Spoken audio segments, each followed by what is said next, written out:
Hi welcome back to my channel. ಹೇಗಿದ್ದೀರಾ ಎಲ್ಲರೂ? ಚೆನ್ನಾಗಿದ್ದೀರಾ ಅನ್ಕೋತೀನಿ. ಇವತ್ತಿನ ಸ್ಪೆಷಲ್ ರೆಸಿಪಿ ಸೀಗಡಿ ಪುಡಿ ಮಾಡ್ತಾಯಿದ್ದೀನಿ. ಸೀಗಡಿ ಪುಡಿಗೆ ಮೊದಲನೇದಾಗಿ ಸೀಗಡಿನ ಕ್ಲೀನ್ ಮಾಡ್ಕೊಂಡಿದ್ದೆ, ಅದನ್ನು ಹಾಕ್ತಾಯಿದ್ದೀನಿ.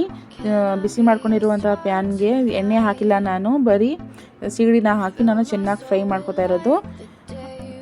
ಗೋಲ್ಡನ್ ಬ್ರೌನ್ ಬರೋ ತನಕ ನಾವು ಚೆನ್ನಾಗಿ ಫ್ರೈ ಮಾಡ್ಕೋಬೇಕು. ಅದನ್ನು ಬೇಕಾದರೆ ನೀವು ದಪ್ಪ ಸಿಗಡಿ ಬರುತ್ತೆ, ದಪ್ಪ ಸಿಗಡಿನೂ ನೀವು ಇದಕ್ಕೆ ಯೂಸ್ ಮಾಡ್ಕೋಬೋದು. ಸಣ್ಣ ಸಿಗಡಿ ತುಂಬ ಟೇಸ್ಟ್ ಇರುತ್ತೆ ಅಂತ ನಾನು ಸಣ್ಣ ಸಿಗಡಿ ತೊಗೊಂಡಿರೋದು.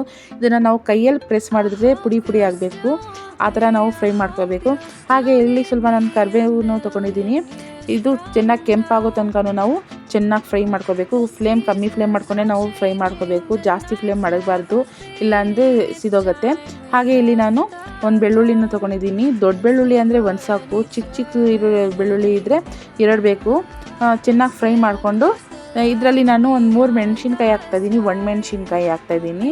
ಇದನ್ನು ಇದರಲ್ಲೇ ಚೆನ್ನಾಗಿ ನಾವು ಫ್ರೈ ಮಾಡ್ಕೋಬೇಕು. ಆಮೇಲೆ ಸ್ವಲ್ಪ ಜೀರಿಗೆ ಹಾಕಿ, ಇದರಲ್ಲಿ ಒಂದು ರುಚಿಗೆ ತಕ್ಕಷ್ಟು ಉಪ್ಪು, ನಾವು ಎಷ್ಟು ಸೀಗಡಿ ಹಾಕ್ತೀವಿ ಅದರ ಮೇಲೆ ಅದು ಡಿಪೆಂಡ್ ಆಗುತ್ತೆ. ಇದನ್ನು ನಾವು ರುಚಿಗೆ ತಕ್ಕಷ್ಟು ಇಲ್ಲಿ ನಾನು ಉಪ್ಪು ಹಾಕ್ತಾಯಿದ್ದೀನಿ. ಇದನ್ನು ನಾವು ಪುಡಿ ಮಾಡಿಕೊಂಡ್ರೆ ತರಿಯಾಗಿ ನಾನು ಮಾಡ್ಕೊಂಡಿರೋದು ನೋಡಿ. ಟೇಸ್ಟ್ ಮಾಡಿ, ಲೈಕ್ ಮಾಡಿ, ಸಬ್ಸ್ಕ್ರೈಬ್ ಮಾಡಿ.